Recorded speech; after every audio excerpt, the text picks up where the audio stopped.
2026-27 academic year కి admissions ని ఆహ్వానిస్తుంది పల్లవి engineering college. నాక్ ఏ గ్రేడ్ గుర్తింపు, అత్యాధునిక మౌలిక సదుపాయాలు, 91% పైగా ప్లేస్మెంట్ సక్సెస్ రేట్ తో టాప్ ఎంఎన్సీ కంపెనీలో ఉద్యోగ అవకాశం. అడ్మిషన్ల కోసం 9247528134, 9247528135 నంబర్స్ ని ఈ రోజే సంప్రదించండి.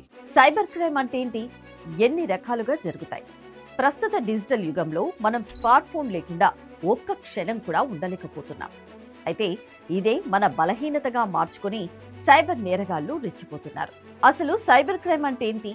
ఇవి ఎన్ని రకాలుగా జరుగుతాయి తెలుసుకుందాం రండి. సాధారణంగా కంప్యూటర్, స్మార్ట్ ఫోన్ లేదా ఇంటర్నెట్ సహాయంతో తప్పుడు పనులు చేస్తూ ఇతరులను మోసం చేయడాన్ని సైబర్ క్రైమ్ అంటారు.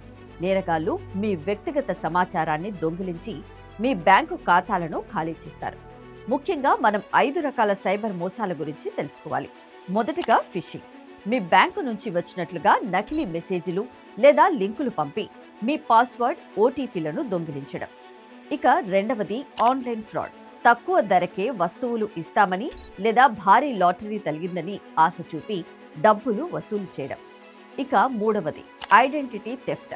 మీ ఫోటోలు, పేరుతో సోషల్ మీడియాలో నకిలీ అకౌంట్లు తెరిచి మీ స్నేహితులను డబ్బులు అడగడం లేదా మిమ్మల్ని ఇబ్బంది పెట్టడం చేస్తుంటారు. Ransom wear. మీ కంప్యూటర్ లేదా ఫోన్ను లాక్ చేసి అందులోని డేటా మీకు కావాలంటే డబ్బులు ఇవ్వాలని బెదిరించడం. ఇక ఐదవది జాబ్ ఫ్రాడ్.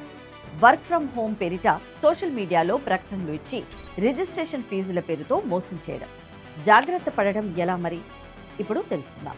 తెలియని లింకులను క్లిక్ చేయకండి. మీ ఓటీపీ లేదా పిన్ నెంబర్లను ఎవరికీ చెప్పకండి. సోషల్ మీడియాలో వ్యక్తిగత వివరాలను అతిగా షేర్ చేయవద్దు. ఏదైనా అనుమానం వస్తే వెంటనే 1930 నెంబర్కు కాల్ చేయండి లేదా www.cybercrime.gov.in లో ఫిర్యాదు చేయండి. జాగ్రత్తగా ఉండండి. మీ డేటాను సురక్షితంగా ఉంచుకోండి.